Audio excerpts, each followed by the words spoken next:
guys doing my narrative speech. I'm going to read a book to my 4 kids. As you see here, you got Lillian, Daniel, Sarah, and Elizabeth. And today is Sarah's birthday, so y'all wish her a happy birthday. I'm going to be reading Curious George and the Dinosaur. Y'all ready?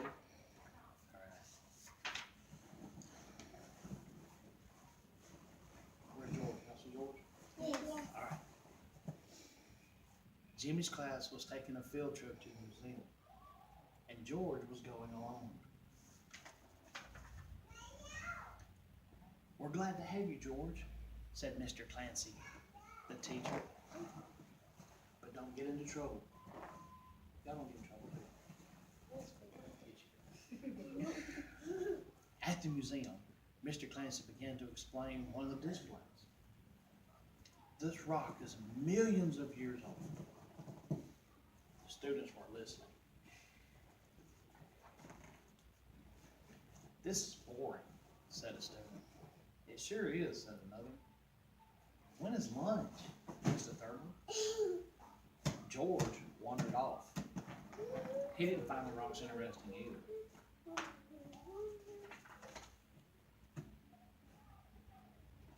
But in the next room, George saw something very interesting. It was a huge skeleton with a long tail. I see the long tail? It was too much for George to resist. He stepped over the rope and jumped onto the tail. See the long tail? He climbed down. He climbed up. He climbed up until he reached the skeleton's head. Just then, Mr. Clancy and the class came into the room. "Look at that dinosaur," said Jimmy. "Look at George," he shouted. "Ride him, George," cried a girl.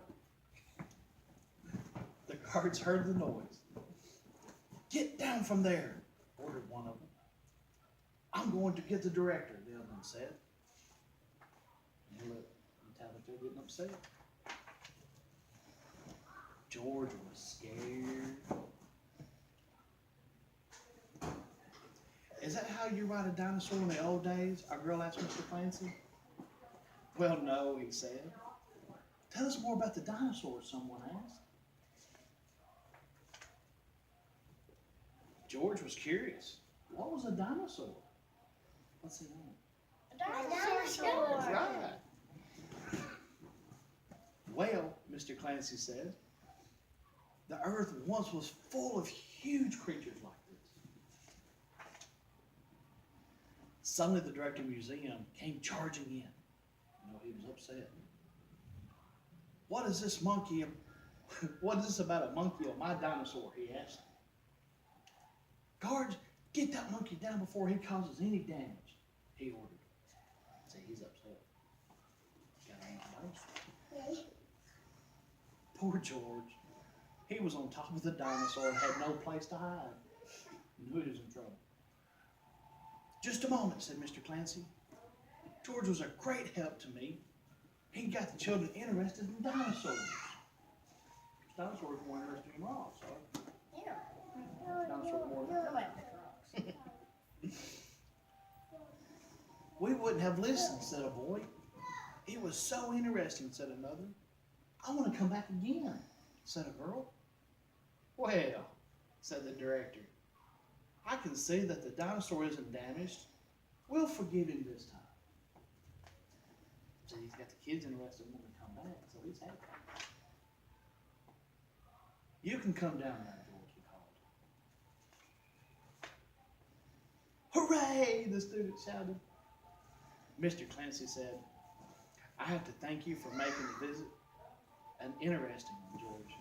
And next time, promise not to ride the dinosaur."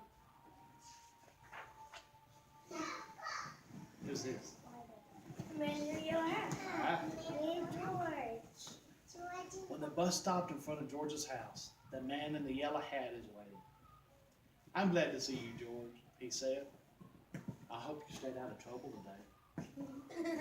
You almost got in trouble, didn't you? You did. You like that? Yeah. Yeah.